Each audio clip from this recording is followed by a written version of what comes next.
Really excited to have another podcast this week. Pretty fortunate to have a guy I played with and I've called a friend for a long time. Had a lot of great experiences early in my career learning about this game, learning about Canada. We were able to work together and had a lot of fun. Khari Jones is going to join us. Had a long career in the Canadian Football League, very successful. One of the Bomber great quarterbacks. Helped the Winnipeg Blue Bombers in those early 2000 runs. I believe there's a bunch of records I'll go over at one point, but one of them, he's got the second most touchdown passes ever thrown by a quarterback in the Canadian Football League with 46 in one season. The only person to have more is Doug Flutie. So he's had a spectacular career, been coaching. Now he's coaching UBC. We'll bring him on here and say hello. Khari, how are you? I'm great, man. How you doing? Good to see you. Good to have you on board. Good to see you. I got something to show you. Yeah.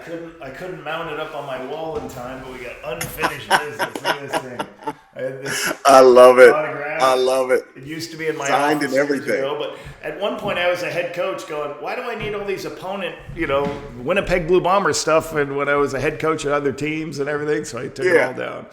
But the unfinished business, that was a terrible logo. That's it. Just because, we're like, hey, we'll get back to the Grey Cup. No, every year's different, marketing people. I know. Yeah, you learn that. You learn it fast. Yeah. So it's awesome to have you on. I'm going to find out what's going on in your life and everything, and then we'll kind of start a little bit about your career and your time as a Bomber and other things. So first of all, tell us what's going on, family, what's going on with your kids and everything, Justine and the girls, what's going on in your life? Man, just busy. Me and Justine have an empty house now. Our oldest, Jalen, who was born in Winnipeg, she is 23 right now, almost 24, and she graduated from York University last year. Nice. She's a dance major, so she is living in Toronto. She's teaching dance. She's in a dance company. She's just loving life, doing her thing. And my youngest, Sienna, is 20 years old, second year at UVic, computer science major. And yeah, just they're both killing it. Justine is doing outstanding. She's in a play that starts in March. Yeah, so in a March 14th, I believe. And so, runs for a couple of weeks, but she's been just constantly acting. She's in a commercial playing right now, which is awesome. And she's doing her thing. And me, I'm everywhere. So right now I'm at Linfield University. I'm teaching at the School of Business at Linfield. And it's been great. And I've also taken a job at UBC being the offensive coordinator there. So as well as acting and whatever else comes up, I'm just there. But yeah, we're doing great, man. Let's sidetrack for you. How did the acting thing come about? Because I know you've done that a long time, coming out of college a little bit and everything. But how did that come about?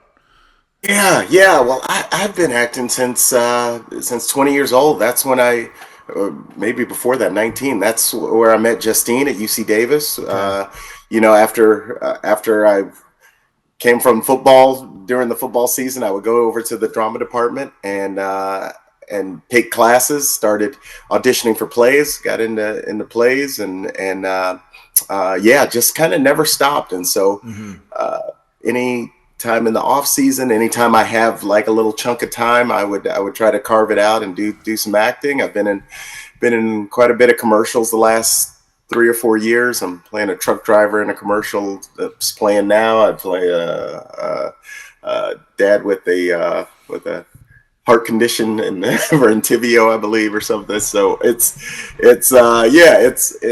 been great. I've been in I was in some TV shows.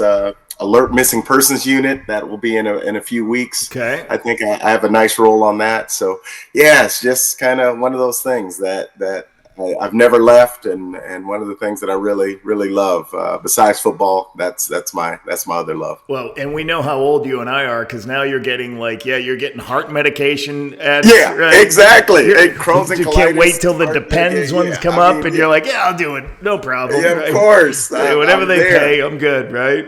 Yep, they're telling me exactly what demographic I'm in, so I'm like, all right, I got you. No young people's commercials. That's all right. Living in Vancouver helps, right? Tom Europe, who we worked with, right, for the Bombers. Tom Europe has made a career out there. He's in every television, every WB TV show that has a mean dude or a bouncer or something. Tom Europe, right there. Yep, that's it. I just had lunch with him recently. Yeah, so it was. He's doing his thing too, which is great. Explain to everybody watching what the name Khari means. Oh my gosh. Khari means kingly. So my name is Khari Akong Jones. Khari Akong Jones. Khari is kingly, and Akong means first son, and Jones is Jones. So. But my grandmother named me, and she found the name. I believe it's a West African name. Found it in a book, and and that was it. So had a lot to live up to. Still trying to live up to the name, but couldn't I be just Phil? No pressure at all. Kingly first son. I appreciate you.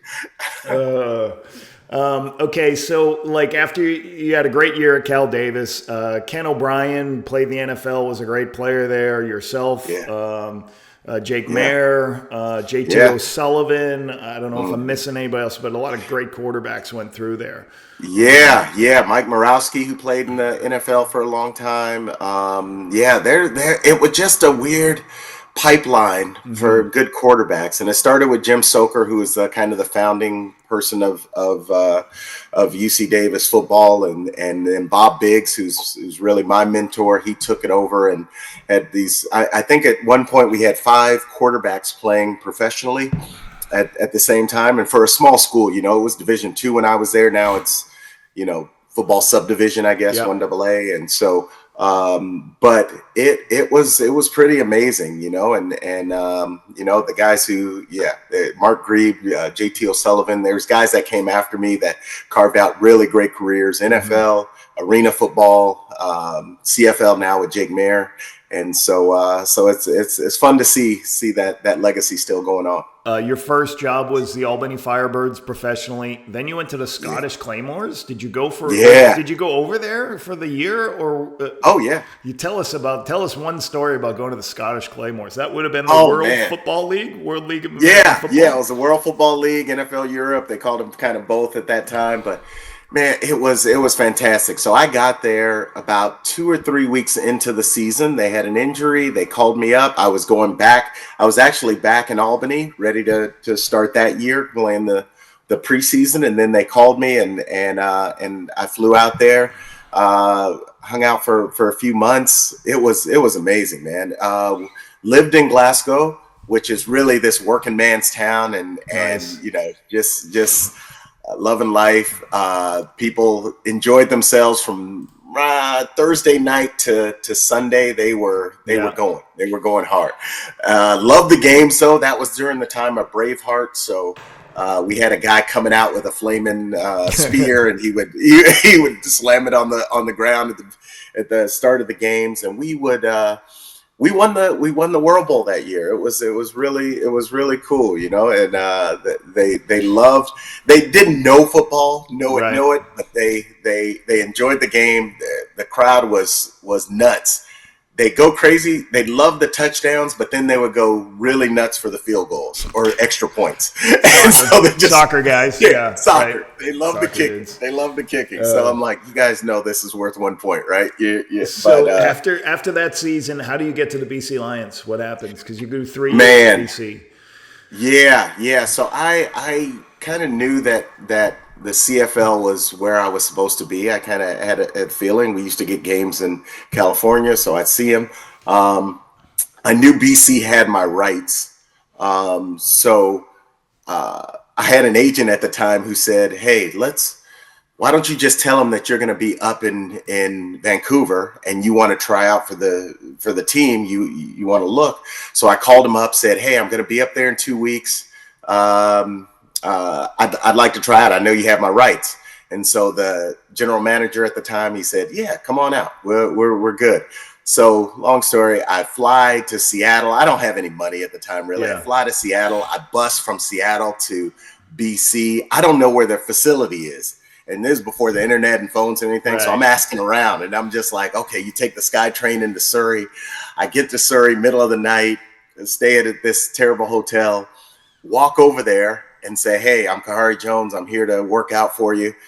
The general manager meets me for about 1 minute. He was like, hey, sorry, Khari, we're on a bye week.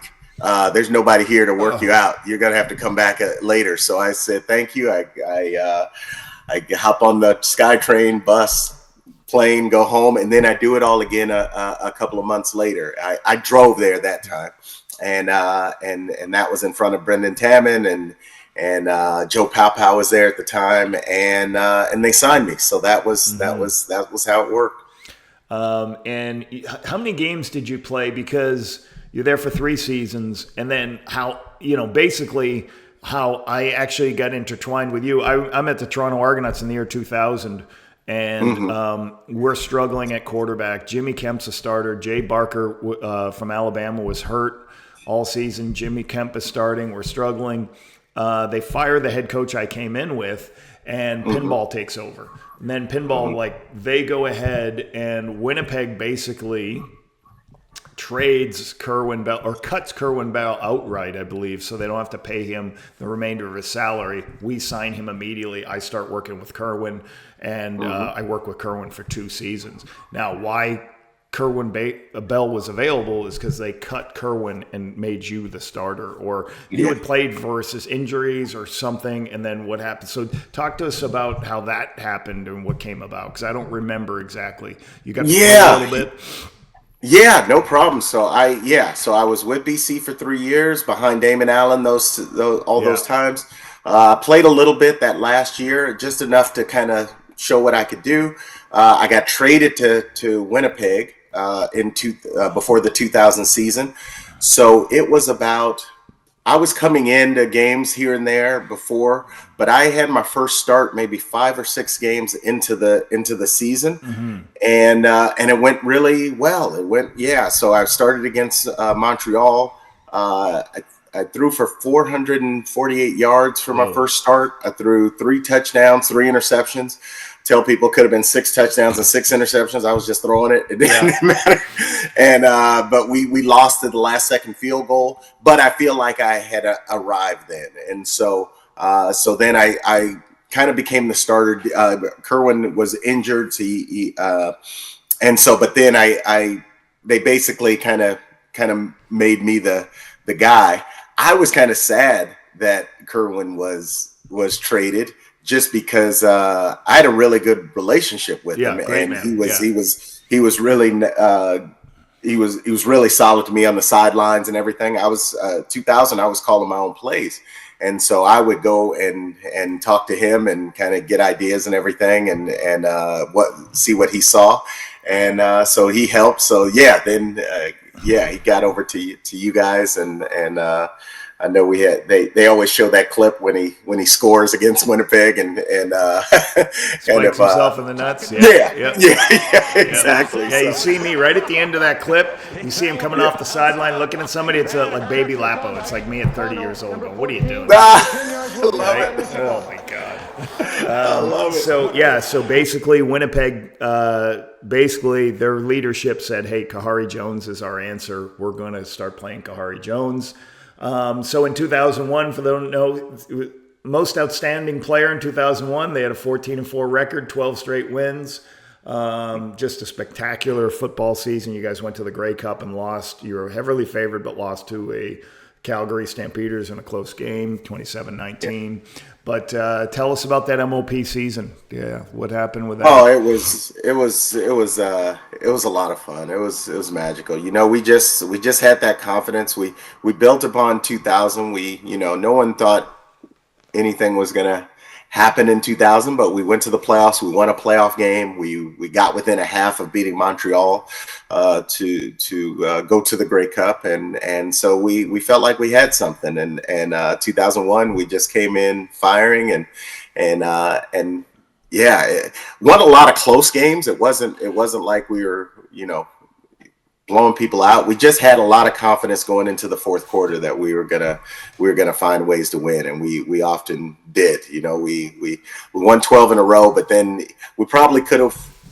We took our foot off the gas. That was probably our biggest mistake at the end of the season. We started kind of resting people. The last two games we lost, but we just were basically trying to stay healthy. And then once we got into the playoffs, I don't feel like we ever got our mojo back. The same thing that we kind of got there with. But yeah, it was great. Good, really good group of guys, and yeah, just a lot of fun. A lot of fun to see Winnipeg just kind of erupt and be alive and fill that stadium up. All of those things were just it was a magical time. And that was a hard part. Like Coach Ritchie was kind of on the, hey, he hadn't won enough games yet, and then you guys started out slow and then won all those games in a row and kind of got Coach Ritchie an extension, got him to stay there and everything. That was and you had some great guys on defense. With Jerome Bolden, was he there at that time? And you had some outstanding defensive football players. Right? Yeah, it was a fun year. Tommy Europe, who we just talked about, he was there still, and it was guys were great. We were just grooving, and everybody was playing for each other, and so it was a nice time, and we had a good time, really good time. Nice. Okay, let me see what I can get here. Let's.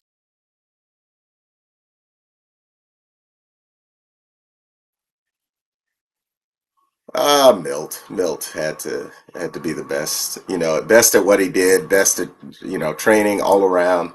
Just, he's just a special football player, and so no, that was pretty easy. I played with some really good ones, Mike Sellers comes to mind too. He was amazing. Charles Roberts was amazing, to do what he at his size and his, all the things that he brought to the table were just brilliant. But yeah, Milt was the ultimate. It was fun. Oh man,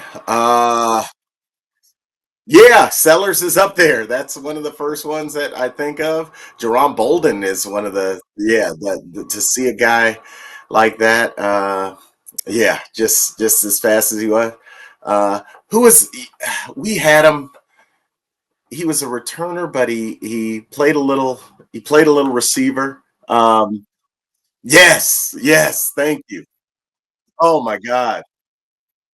Yes, I still remember a touchdown I threw him in Winnipeg, and it's always windy there, and we're going with the wind. I used to like going against the wind a little more than with the wind because my balls didn't, I just knew where they were going to go, but it got up in the wind, and he's running a post. I'm just hanging out, and I'm like, oh, I overthrew him. And I almost turned around because I was so pissed that I overthrew him and he was wide open. And he went and got that thing and dove out and made this spectacular catch. And I'm like, I've never seen anything like this. Let's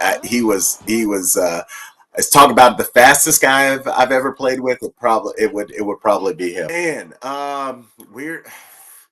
weirdest thing. Poutine is weird still to me. My daughters and my wife like it, but I can't handle it. Um, and just how freaking cold it was. That was being in California, uh, growing up the whole time, being in Winnipeg for the first winter. It was almost like a science experiment. Yeah, where I was just like, this is wild. Yeah, let's. I think my audio is down on some of those. So, Yeah. okay, so we'll do this now here. This is crazy or genius. So, like, we'll talk about our time together and anything, but do you have a crazy or genius story when you worked with me the first time? You're like, oh, what is this guy? Right? Crazy or genius? Could have been like, this is weird. Why is he doing this? Oh, this is actually pretty good. Or it could be, no, this is terrible. No, you know what? It was weird because it was funny with us because we're a year apart. We're almost the same age or whatever. So it was kind of cool for me. All of my other coaches had been, a lot older than me, and I was like, oh, this guy's kind of my age. This is cool. And so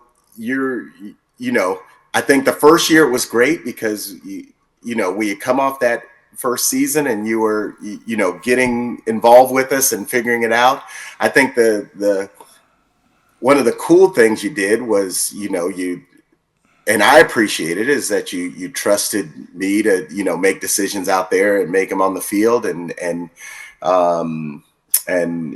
didn't get too angry, or maybe because you were upstairs, you could MF me and it was okay because by the time we talked to each other, you were cool. Down. And so that was a smart. I think that was a genius move by you to not be close, because after a couple interceptions or something, we were still good. And then I think also, especially the second year, kind of bringing in the analytics side of things. More so than anybody had, we really, concentrated on, ball security, things like that, keeping, just putting more numbers to things, which I probably didn't appreciate all that much then, but now, and even soon after, I realized that it was a good thing and good way to blend the two things in. I was kind of coming from the old school where it was just like, hey, you just figure out a way to win, and if you crack a few eggs, you're okay. But as long as I throw more touchdowns, I'm good. But putting the analytics side of things was a solid move by you. So I will jump into that, and I'll say this. You and I. So in 2002, I do a second year. I'm 2 years with the Toronto Argonauts. Gary Echeverry takes over as head coach. I don't really have a job. Like, I thought Gary was going to keep me on, even in a part-time role, but he's like, no. I interviewed for a couple jobs. I didn't have anything. And then I saw Gil Scott, was not my agent. He was just in the Argos facility. And he says, hey, Paul, how you doing? And I heard nice things about you, some of the players. I'm like, hey. And this is before, like you said, cell phones around, but internet, people didn't break down stuff. You didn't know they didn't follow people as much and teams in the league. So he says, Winnipeg has an OC job. I'm like, I didn't know that. And immediately after, he calls like Brendan. He's like, hey, Brendan, give me a call, whatever. And he's like, I'll put a good word for you. And I didn't really know him very well, but then he's the one who told me about it. And then, obviously with Kerwin Bell having a great relationship with everybody in Winnipeg, two people got me. Paul Masadi called on my behalf, who was the GM at the time. And then Kerwin called and said to Dave Ritchie and Brendan's like, this guy's good. He's young, but like he's good. He knows his stuff. We've worked together for 2 years. So I remember I had the interview with Dave Ritchie. He asked me, like, the first question was, do you believe in a double tight end system? Because when I came to the CFL, the guy I work for got fired after 8 games, wanted to run double tights. And I'm like, no, I don't. I mean, I've been in the league 2 years now. And he's like, okay. And then I think his second question was like, do you believe you're ready to be a coordinator? And I was like, well, Coach Ritchie, no offense. I was a coordinator at the college level for 3 seasons. And, in 2000, I basically called the plays. I didn't have the title because Coach Hewitt didn't give titles, but I was the play caller and called games. And the quarterbacks like how I called the game. And they're like, we don't have a lot of positive things going on in 2000, but like they were saying, hey, you're calling a pretty good game for us. Yeah. And then, and I said in 2000, I ran the run game. I had John Jenkins in 2001 as the OC, but I controlled the run game. I told him what runs we're going to run. So I believe I'm fine to be a coordinator. So those were the 2 questions. Didn't fly me out. And he's like, okay, so this is what it pays, right? I was like, holy cow, that's my interview. And so then he offered me the job. And I was kind of dumb at that time because I didn't know, like, you guys were so good and you were the MOP. Like, you could have gone in there and been like, wow, anything worse for our offense. And it's like, oh, who's this guy? Right. Yeah. So And at that time, you didn't have the internet blogs where people broke stuff down and knew who people were. So I end up, so I don't know what happened, why it was later in the year, but it was after Senior Bowl. So I get named by Coach Ritchie, and I don't really know anybody out there, and get the opportunity for the job. And so it was pretty amazing to then be able to kind of build and then watch you guys on film and try to figure out what we're going to do and everything. And it was nice as a first time. And I was 32. I turned 32 in training camp. I remember you said that, like, I came in and I think it was my birthday and I was older you, and you like made a joke. Yes, my coach is older than me today. Yeah. Yes, right? I know. And, but people used to always say stuff like that. And I'm like, players, listen to me. Do not care your age. They don't care anything, like whether you played in the league, all that stuff. What they care most about, can this guy make me better? Can this guy teach me to play in the league longer? And can this guy help me have success? Those are the three things coaches should be trying to do in pro football for players. Oh, for sure. That's what I tried to bring along and tried to do. And we'll get into some of that stuff, but I'm going to move this to a second screen. So you see a second screen? So I would have this. This is a turnover margin report from 02. This is what we did in 02. So my big thing when I took the job is like, we've got to be the best ball security team in the CFL, and it's something I still believe to this day. And I went through huge analytics, and I would tell you, hey, if you win the turnover margin, if you're +1 or -1, what it was. So this is what we did in 02 after we were together this season.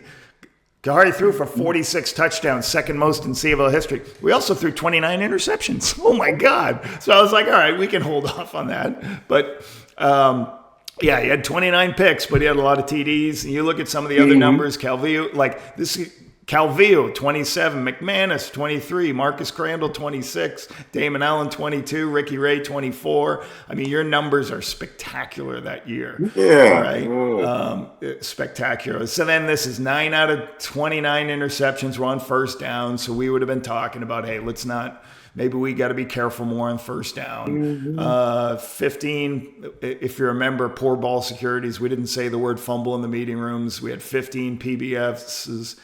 And just kind of break it down to communicate to everybody. Curtis Martin, the NFL best touches without one. So, that was one of the things we would have broken down and gone through to talk about. Oh, yeah. Here's our pass game from a season. Like, you remember drive, Oakland, 8 touchdowns, 8 interceptions on Oakland. There we go. Yeah. 88 bang. All these terms are old now. We just use numbers. Yeah. Oh my God! So that's cool. That's cool. I remember a lot of that. I think I have one more. Here's a game plan which blows my mind how simple it was back in those days. I know. There's no plays on this thing. I know. Red Hawk, Oakland, Hank 6. Double move early. Second and 14. I know. That call sheet is tiny compared to what happens, and we had better. Yeah. That was one of our best offenses in history. So I know. I still think about that. I work to try to keep my keep it simple. I had that. I used to put that on my wristband. I'd have KISS and just play catch, keep it simple, stupid, and play catch, and that was kind of the motto. That's wild. We're together in 2002. 15 Bomber records are broken. You throw for 46 touchdowns, you lead the league in passing yards, 5,300 yards, third most touchdowns in a season, only behind Doug Flutie.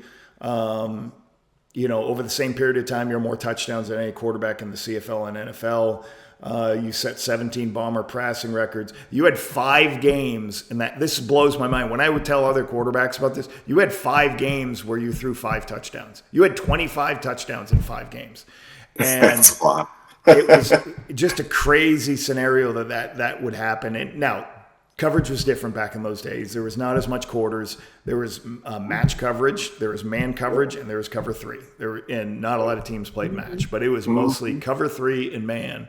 And if you had, quarterbacks who recognize it and see it, those were good opportunities for you to go ahead and make your plays.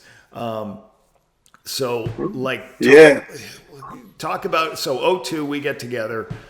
Talk about the relationship with Milt. Like, how did that come about? Like, how did you just have such a good feel? For those who don't know, Milt and Khari threw so many touchdowns. This same season in '02, Milt is the most outstanding player. He throws, he catches 23 touchdowns, he scores 23 touchdowns, which is a CFL record to this day. It just a spectacular season. Led the CFL in yardage, catching. But talk about your relationship with him. Yeah, man, it was again, it was just one of those magical things that when you find someone that sees the game the same way that you see it, especially from the receiver position. And I talk to receivers all the time. His biggest gift was just his besides being an incredible athlete and player, he was just very knowledgeable, knew the game like a quarterback almost. And so it was fun to be out there with him. And it's funny because the year before, I was watching film of 2001 and I would watch and he'd be on the backside of a route and not even in the play, but he beat his guy and then the safety would kind of push over and he would beat the safety.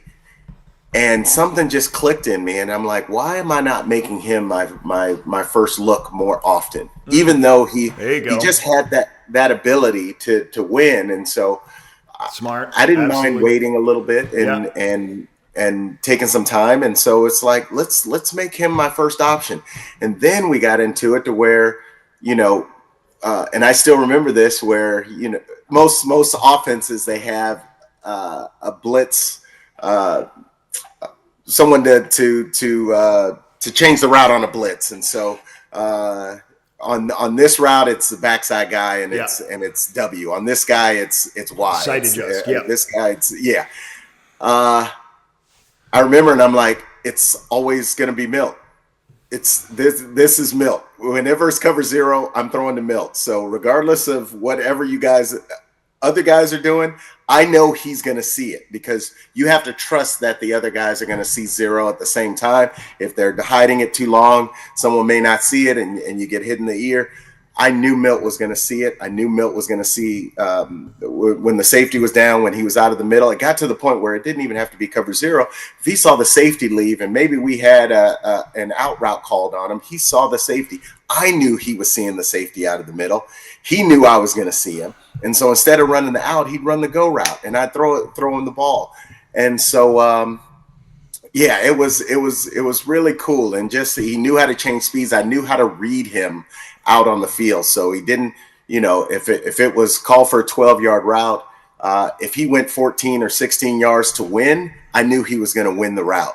So I didn't worry about it. And I just stayed in there. I'd take the hits and I'd say, you know what, I'll hold it an extra minute to let you get open because I know you're going to get open. And so that was a real fun thing about playing with him. So there's a lot of things to talk about through this because that's part of my fundamental growth in Canadian Football League. And one thing, I'll start with this before I forget. I always tell young quarterbacks I'm working with, you always come in a situation where you have what you call a radical release, which is a hot throw, where it doesn't matter. Nobody has to recognize anything. You can throw it to this player. Yeah. And then you have what's called a side adjust, where one guy's going to take the middle, and it's an advantage for you.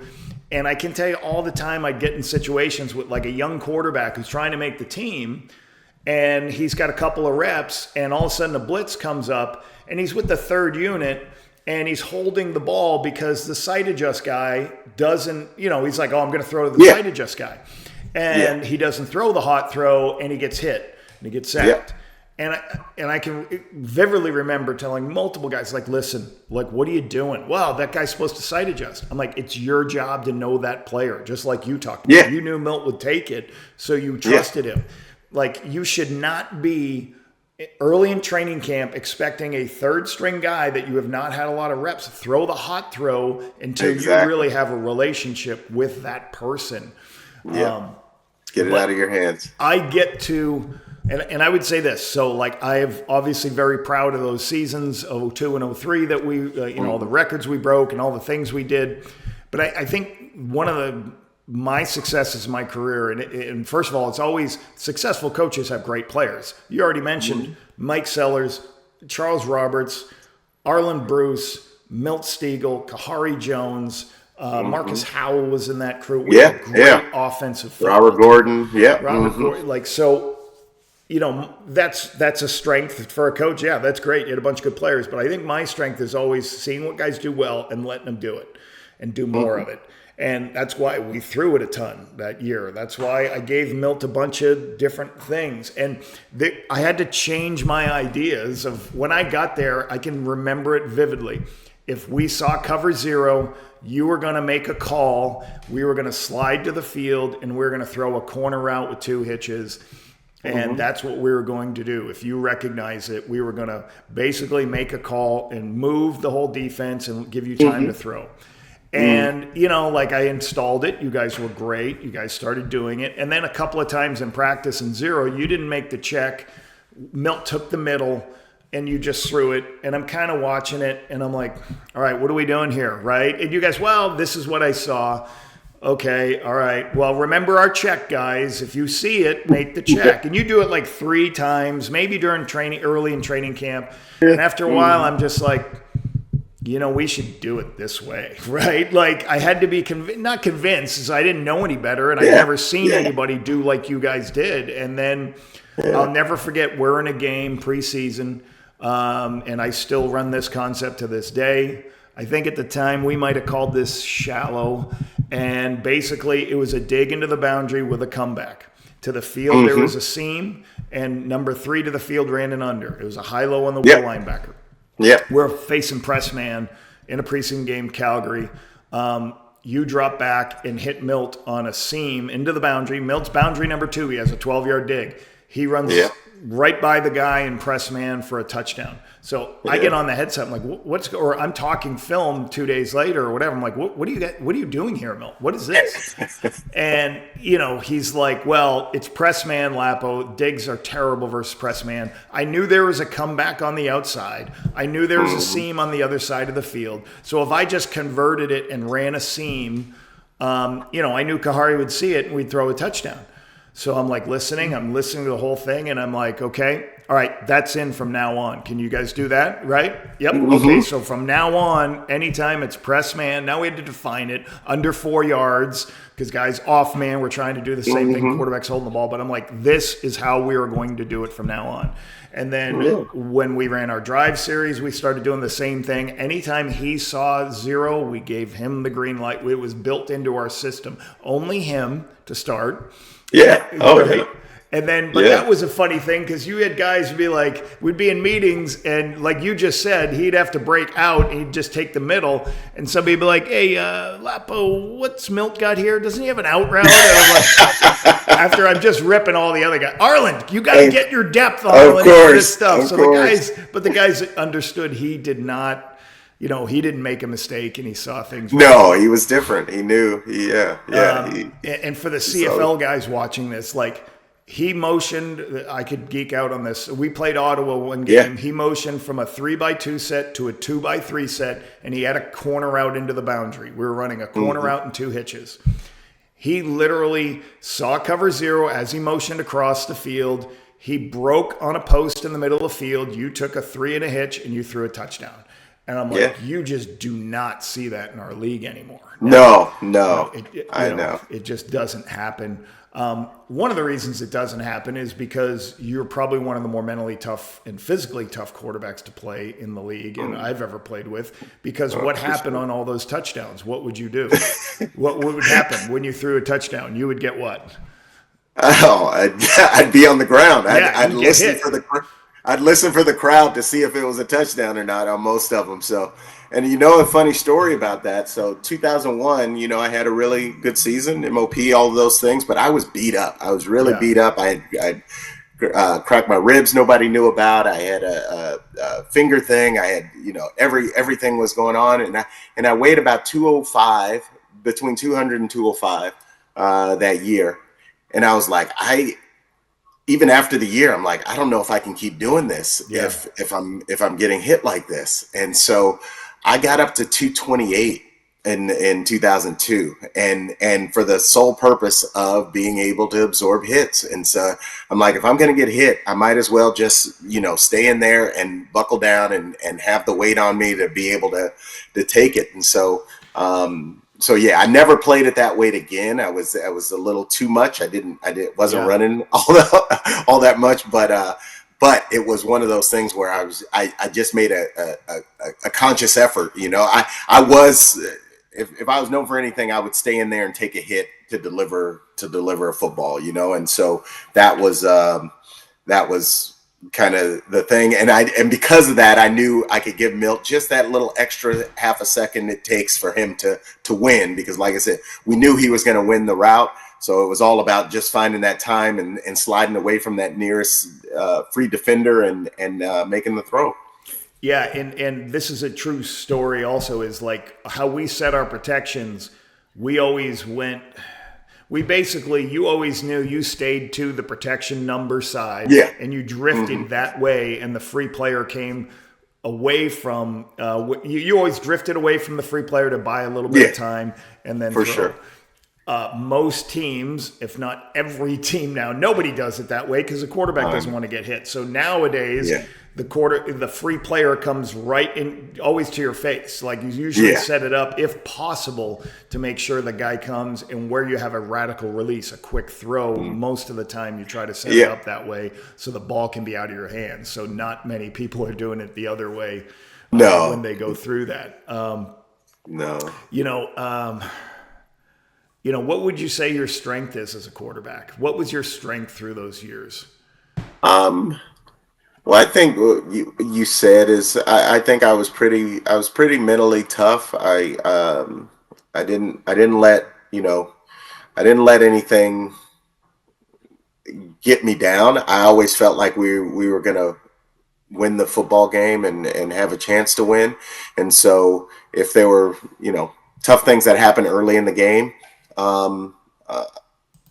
I could just brush them off. They were gone. So interceptions, whatever it was, I knew. And then in the fourth quarter, I knew it was go time and it was win time. And I know for a while I was I had the most fourth quarter wins of any quarterback in the league for a few years there. And so so that was a big thing, and just being able to take a lot of hits and still deliver the ball. And so I think one of my favorite, winning the MOP and winning, All-Star and things like that were great.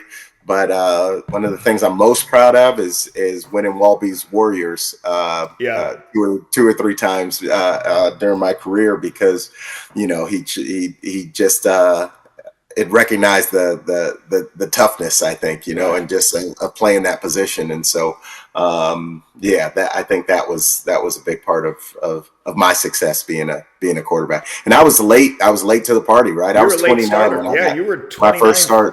29 They were. I was a known as a journeyman and all that stuff, and just but I knew I could play. I knew I had the skills and wherewithal to play. And when I got the opportunity, for 4 or 5 years, I made the most of it, which was great. I think one thing for you is you always. I tell this to the quarterbacks one of my key things I tell the quarterbacks is the quarterbacks, your job, we always talk about in the quarterback meetings, is you guys' one and only job is to provide hope for the team, for the fans, for everybody else. Only 2 touchdowns, we got it. Oh, we're down 10, we'll figure a way, right? And that's the players on the team have to believe that the quarterback is going to find a way, and you absolutely epitomize that. Like, you certainly brought us back in games and found ways to win, and always put us in a position where the team and the fans believe we could come back to win games. And I think I got something I can move to our. All right, I'm going to move something here and see. Look at this. Can you see that? Yeah, that's awesome. Oh, those are such fun times, man. I got Oh, some of Mike. these. There's one.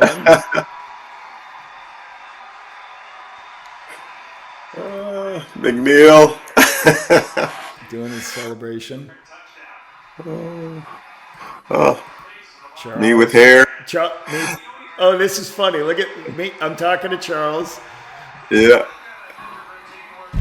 Look at these guys. Celebration after every touchdown. I love it. There. So me and you were talking. I'm like, yeah. I'm like they moved him out of the middle. That's funny, huh? I love it. Oh, those are fun times, man. That was that year it just felt like going into the game. 2002, it felt like every game we were like, okay, we're at least gonna throw 3 touchdowns, or maybe we'll throw 5. You know, I mean, it was just right. it was right. It was just that confidence was there every game. I thought that was funny. And I had another one, but I don't know if we'll have time for it. So when you talk about it, we were down a couple of touchdowns. We beat Calgary 52-51 in double overtime. And I remember that game. Yeah, you brought us back. We scored a screen pass to get close. After that, we stopped them on defense. We drove the length of the field. And we had to score one more touchdown to tie it up, I believe. And there was like 30 seconds left in the game. Everybody's leaving the stadium. On TV, you see everybody leaving the stadium. And all of a sudden, we throw 4 verts. We throw what we called Oakland. You hit Arlen Bruce at field 2 for the touchdown. Once you hit him for the touchdown, he pushed off on Greg Frears. So there's I think it's Greg Frears, or the halfback. He pushed off on him. So it comes back. So now there's like 20 seconds left. The next play, I think we tried to throw it to Milt. Now it's 3rd down with like 10 seconds left in the game. We're down. So I said, well, shit, just call Oakland again. So I just called 4 verts again. He's field 2. And you just trusted him. And that's what I think you always did a good job with Arlen. You're just like, all right, I'm just going to throw it up to Arlen. You threw it up in the end zone. He out-jumped him, caught it, went into – and now we tied the game, went into overtime. And then in overtime, like we picked Arlen, and Arlen got wide open for a touchdown. But I never forget that you brought us back to that game. The fans were fired up, and everybody kind of recognized that, that, hey, we got a chance to win every one of these games with, with you there. No, that was a fun one. I talk about that one a lot just because I remember seeing the fans. We were during TV timeout and they were leaving, and I was just like, they're gonna miss a great game. They don't even know it. They're gonna miss this comeback. And we just had that confidence, right? It was just it was a really cool group of guys, and like you said, I did trust them to make plays. You trusted me to get that ball up to him, and away we go. It was really cool time. Yeah, and Arlen Bruce was a field number 1. And when I got there and I looked at the film, I'm like, well, this guy's got to play closer to the ball. And I remember, if you remember, we moved him in training camp and he hated it. He hated the waggle. Yeah.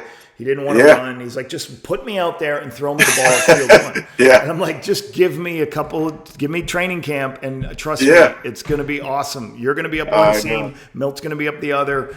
And like he was killing it with touchdowns. Anytime you saw one-on-one, you threw him touchdowns. Oh, I know. It was amazing. Well, even that year, I mean, Milt scored 23, but he scored like 13, 14, I think. It was wild because, I mean, when we did those 2 seams, it was almost unfair because it was like, pick your poison. Wherever the safety goes, you're going to be wrong. And it didn't matter how they were covering. I felt like I always told those guys, just tell me what lane you're going in. If you're inside, outside, it doesn't matter.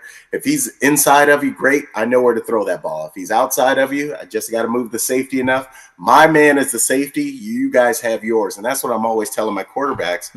They want to eye down their receivers and look at those guys. And I'm like, trust those guys to win in man coverage. You handle your guy. You handle the free safety. You handle that secondary guy. If a free safety picked me off, then I was always, okay, that's on me. I did something wrong because I shouldn't have been throwing in that area. If someone else, if a DB, he makes a good play or that's when it's a bad throw or something else happens. But I used to get a little more angry when my guy made the interception, and I was like, you handle your guy. If he beats you, then we'll take it. But I need to make sure that the free safety stays away. All I needed was a split second, and I think quarterbacks have to get used to it. You know, dealing with college quarterbacks now and stuff too. They want to see the guy run the route and all these things. I'm like, you don't need to watch him running the route. He's going to win. Yeah. Don't worry about that. We trust that he's going to win that. You just need a split second to see where that defender is, where to throw that ball, and then it's out of there. So yeah, you know, in those 2 seasons, outstanding. All those. The funny thing, I think, so I leave after the 2003 season. Well, I leave not voluntarily. I am fired by Lyle Bauer.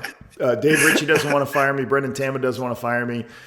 We go from we break 15 Bomber records, and then we're not good enough. And Dave Ritchie and Lyle Bauer didn't get along. Fired Gene Gaines, me, and then Coach Ritchie got fired 4 games after that. But it's like, really, like I'm the first. I was the first multiple year coordinator in 6 years you guys had. And, I know. And I leave and go to Hamilton, and Ron Lancaster Jr. comes over, and like they were the worst offense in the league, and then I think we went from 1st to 4th in our second year, and in that year we lost our left tackle Jarek Jones, we lost Arlen Bruce to the NFL, and you still threw for a crap load of yards, you still we ran the ball better our second year, but. You know, and that was early in my career. I was really mad. Like, oh God, I was of that. And but I tell it for like, so I go to Hamilton and we put the same system. Jamie Breeze is our OC. He's a great because he didn't know the league, and he's like, hey, put in your stuff and let's coach it together. He was awesome. Yeah. But I always would, you know, if Oakland went in that day, I was always going to show, here's our best clips of it. Like 2000, our second year, we would have shown it to the new guys to say, this is our stuff working at the highest level. And that's how you teach tape. That's awesome. But I remember the crazy thing is those years in Hamilton, like Archie Emerson, Craig East, Mike Morielli, and all those receivers would be like, oh man, like every night of install, they were so fired up to watch like Milt, Arland, on all the concepts that were going in of those 2 years. It was pretty crazy to watch that.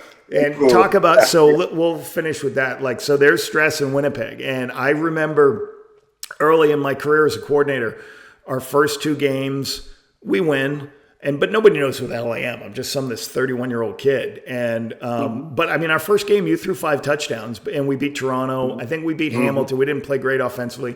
Then we lose to Ottawa. We lose to the Ottawa Renegades. Oh yeah, and gave them their first win back. Yeah, we don't play great offensively.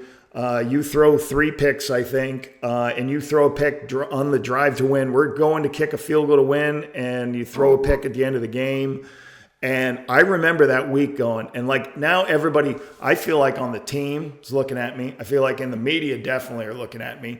And it's just crazy. Like I was like, oh. And I remember going like, man, we need to show up. Like there's questioning or people questioning me. And I remember going out to lunch one of that day with one of the marketing guys. He asked me to go to lunch with some of the sponsors. And I go, and they just, all they were talking about is just getting drunk at the game. And I remember, I'm like, I'm never doing this again because, like, I'm dying right here. And these guys just care about, like, getting drunk at the game and everything. And then we go out and we put it on Ottawa. We beat them 55 to, like, 14. And we had, like, 2 touchdowns called back. You threw for 5 touchdowns again. And I just remember going, all right, like, and we will continue to get better. I mean, there were times where people, oh, Jesus, why isn't Khari calling his own plays? Who's this young guy? And it's like, guys, we had one of the best offenses in the history of the league. Like, can we calm down? Like the stresses at times that they put on Winnipeg because they hadn't won a championship or whatever. They should have won it the year before. It didn't win. It was kind of it was hard to go through at times. So, and you must have gone through that as the starting quarterback, right? Now, let's preface this before you get to that is like, you're also in the telethons. Justine had an article. Like you guys you were the king of Winnipeg. We'll put it that way. You were kingly in Winnipeg because you were everywhere and you lived in the community and everything. So talk about that experience plus the pressure of that. Yeah, it was crazy. Like you said, we went all in, both Justine and I, and it was nuts. I remember, I know you probably remember this, but even when Jalen was being born, I picked you up at the the airport and we did the game plan oh my driving to the gosh, it airport. was nuts. Yeah. Yeah, on the cab ride and everything. So they flew me back. We had two back-to-back games back east. We were staying in Hamilton, and I get the call from Justine that her water broke a couple days before the game.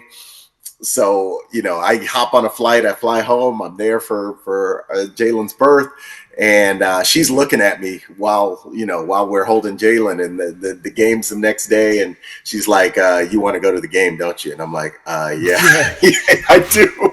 And so next thing I'm flying there, but you meet me at the airport. We're in the cab, like going over Yeah. That was the awesome. game plan and everything, and the notes for the game, and hardly any sleep or anything. But I'm playing, and I don't embarrass myself. I don't No, think it was a good any game. We lost close, but you threw some touchdowns. lost. Yeah. Yeah, but yeah. I was just like, okay, and that was my whole thing. Just don't embarrass yourself here. Yeah.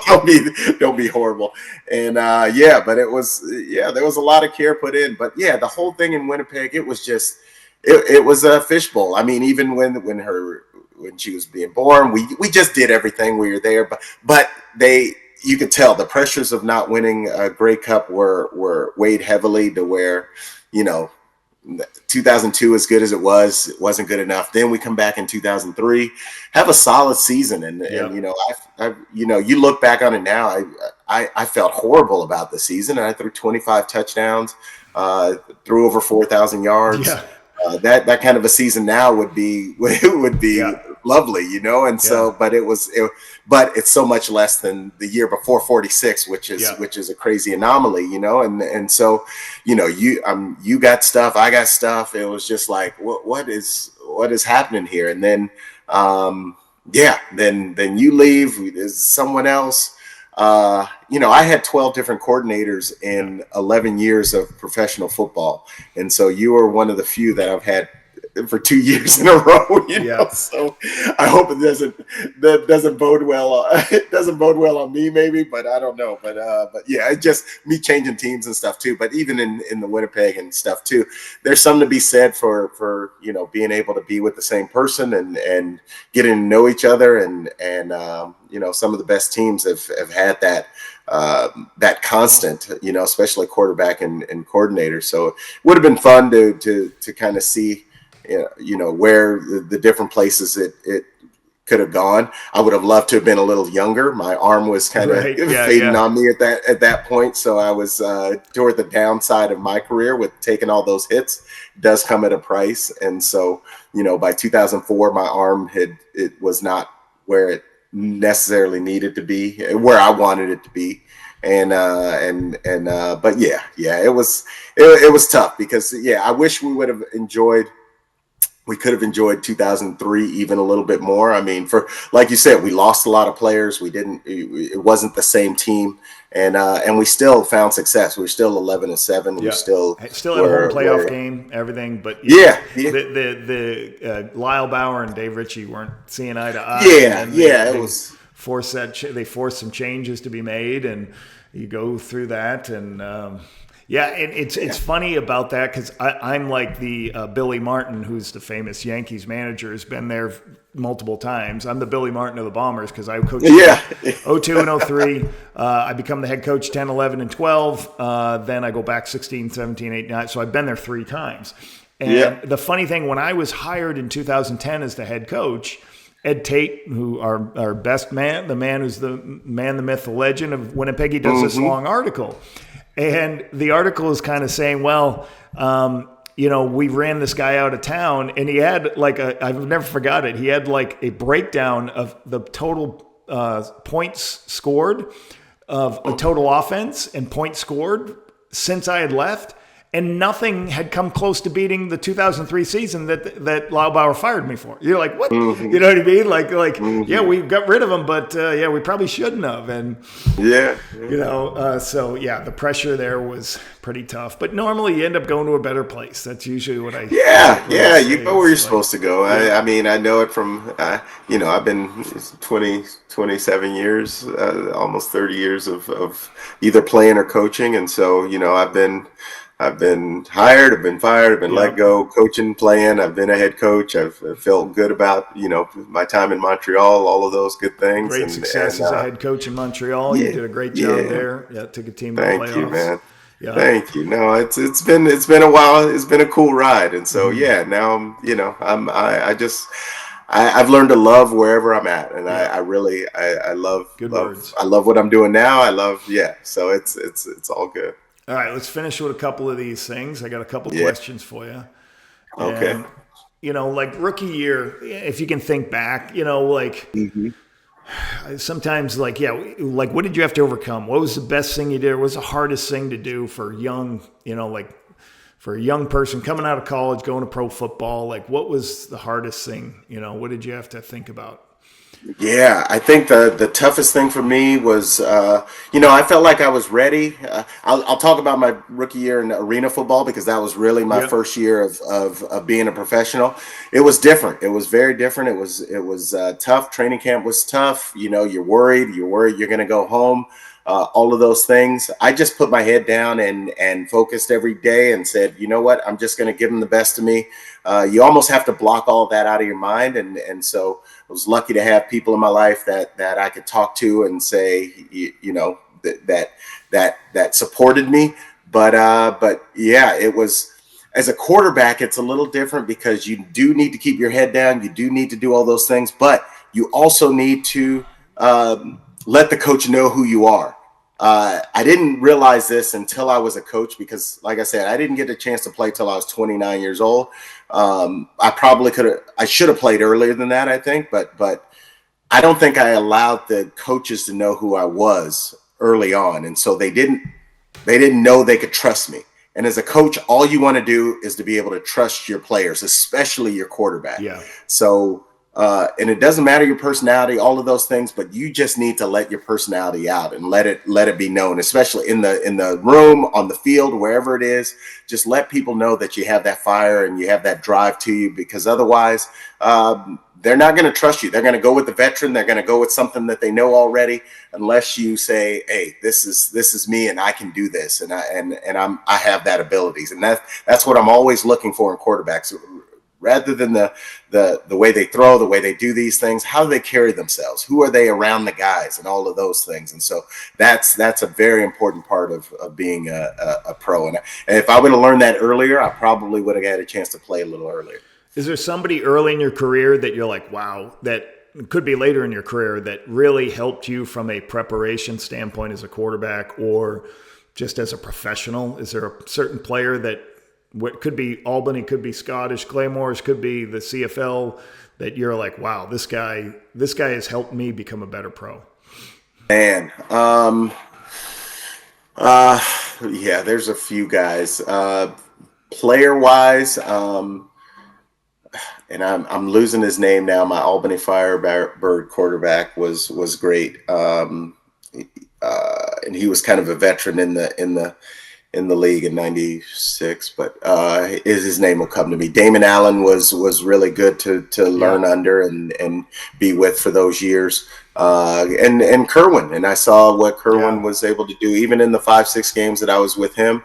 We got along really well, and so I definitely learned some things from him and how he prepared for the games and everything. And so those on the player side of things.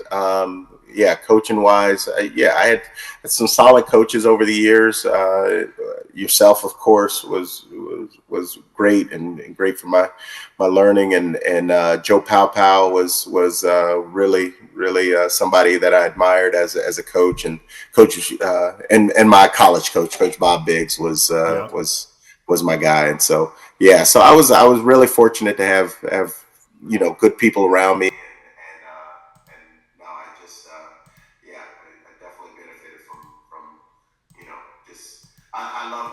soak up information and learn things about different ways of doing things, and so yeah, it was a good fun career.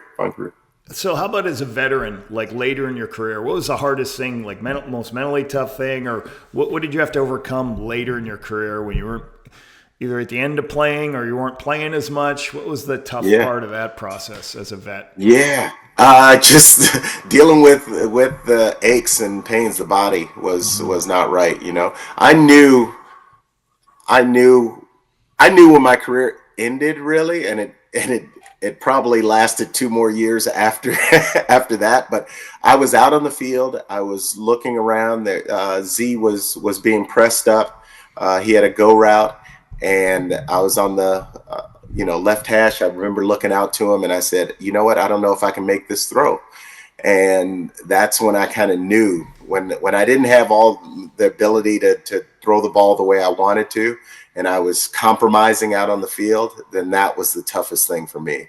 And then just kind of getting over that mentally and everything. And so I still tried to be good. I had Kevin Glenn when he was younger, and he ended up taking over for me in Winnipeg. I got traded, and he was the guy. And hopefully it was great because he was like my little brother. I got to, be around him and then coach him in a couple of places over the years and stuff. So, but yeah, it was a different experience, and it happened so quickly. So I tell anybody that plays, you go from being the young guy to being the old guy like that, and you look around the locker room and you're just like, oh my goodness, I'm older than everybody in here, and we're not even speaking the same language kind of thing. Right. And so it's a weird feeling where, when I first got to BC and, he's the young guy and he's there, even I was 25, 26, I was still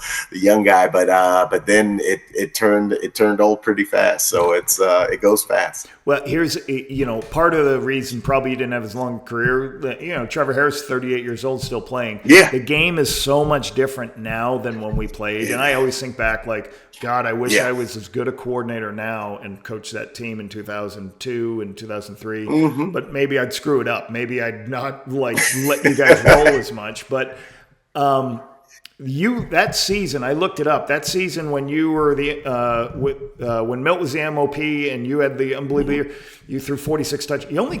You led the league in completion percentage, and it was like 62%. Yeah. The game. I looked it up recently, 62.5. Yeah. It's like it's different than it is nowadays. And it was taking shots downfield. It was the fly and die, which is the widest throw on the field you have. Yeah. And that was the game. And there was shot play actions, run the ball. And there was none of this behind the line of scrimmage stuff. There was none of this, what I call BTLs, behind the line of scrimmage passes. Yeah. Those eventually came in. I think Mark Trestman started the process of shorter pass game, but it's just really evolved in college football as well as up here, where the average completion percentage in our league usually for the whole league is about 68%. And you'll normally get multiple players at 70%. Now the touchdowns have dropped, dramatically for quarterbacks, but one of the reasons because they don't want to get hit. You don't want to lose your guy, and that's you probably would have played longer if you didn't take so many of those hits. But for sure, that's how the game has evolved. Yeah, and it's funny you say that because and I agree. I talk about it all the time. I was one of the last of that era that you talked about. Even I threw 29 interceptions and didn't lead the league in interceptions. I mean, that's how it was wilder back then, and 60% was really good at that time, and because we were taking those shots down the field, and so it definitely was a different game. And so and that's probably one of the differences now is that we have all this information. We have the internet. We have you not only see different schemes from afar, but you can really study them and know what people are doing and how people are training and off-season training and things like that.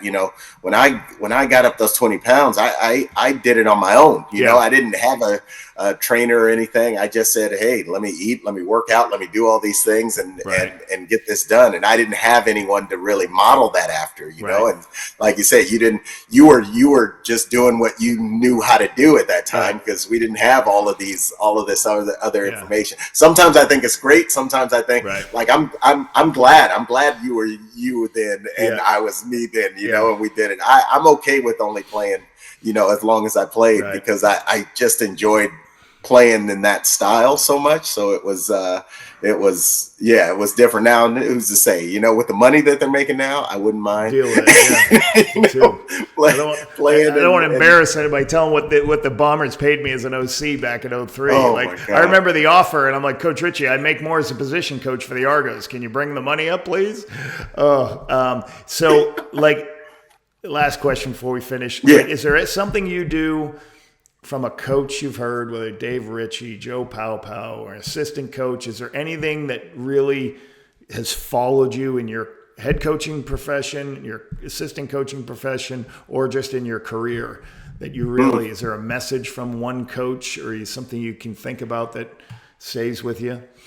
Man, you know what? I'm going to go back even further than that. I'm going to go back to high school. There's something that has been on my wall for years. I learned this, and I don't even know the coach. I was at a Stanford football camp, and this is when Jack Elway was the head coach of Stanford. Tell you how old we are.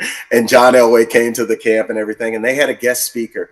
And he said a line that I've never forgotten, and that I kind of words to live by. And it was, positive thinkers have no time for thoughts of defeat. And that was kind of the thing that has stuck with me. Positive thinkers have no time for thoughts of defeat. And so I've always tried to carry that with me. I've always tried to be that positive person. You know, I haven't always succeeded, but you know, I've always had that in my head. And I think I've played like that. I've coached like that. One of the things when I took over the Montreal team, we hadn't had a lot of success, and so my whole thing was I'm gonna be a beacon of light for this team, and I'm gonna be a positive force for this team. And I felt like the people responded to it. As a player, I always wanted to come off as positive, and I don't have time for defeat. I'm not worried about it. So if something, that might be why, you know, when I threw an interception or something, it just rolled off of me. It probably more so than people would like sometimes, but it was just like, you know what, positive things are going to happen. I knew it. I just had that feeling. I didn't have time for the thoughts of negative stuff. And so I've always tried to live by that. I learned that when I was 16 or 17, and it's stuck with me. Yeah. And I think what's really important for people to have an understanding of is one of your successes, whether it be with your coaches, with your players, with others, is how you treat others. Like, you know, every day in the building, you had a smile on your face. You're a positive. You could get coached hard. You wouldn't you wouldn't pout. You wouldn't do anything. You're always worked well with others, and I think that's a huge lesson for people. Like, it's how you treat people. You got to be competent. You got to be good at your job, but how you treat people and how you're around others. And you could see that. You could see that happen when you became the head coach of the Montreal Alouettes. You brought stability to that crew. You brought that team to the playoffs. Like, you really did. The players wanted to work. They wanted to be around you. They wanted to, you know, be exposed to seeing you every day. Sometimes some people don't handle themselves the right way to be able to stand in front of the room and talk to the guys every day. And you certainly brought that. Appreciate that. I really do. Look at this picture, huh? How about this look at us. Look at the young crew. Gene Gaines in the back, I think, right? Me and you. Oh, my God. Look at that. That's the only picture I could actually find, and I don't know where this came from or whatever. I love it. I love it. Working together. But again, for me, like, I would say this, like, I come into the league in 2000. I get retained. Pinball retains me. 2001, Gary Echeverry comes in, basically doesn't bring me back. So I don't know anybody. And basically, a couple of people kind of called, and Hamilton said, well, you got retained. Maybe we have a job. If Ron Lancaster Jr. was leaving, I think I might have been able to interview for a job down there. He didn't end up leaving. But there really weren't people calling, nobody knew who I was and this or that. Mm-hmm. And then I get the opportunity in 2002 to be the coordinator. And again, I don't know anything. I thought we'd be a good offense. I didn't know we would be how great we were. And working with you, Milt, all the guys, and I had a talented team. But that kept me in the league, right? If I don't have any other opportunity, I may be out of the league coaching Division III football or wherever it is. But 2002, 2003, people were like, wow, this guy's a good football coach. And, you brought a lot of that. I get a lot of credit for those things that you, Milt, and the other guys did. So I thank you very much for keeping me in Winnipeg for a couple of years and keep me. I met my wife in Winnipeg. So that's your second home, I swear. Yeah, so I appreciate all you did for me, buddy. Because I'm thank you, man. No, it was fun. It was a lot of fun, especially after 2001. Just those 2 years were fantastic.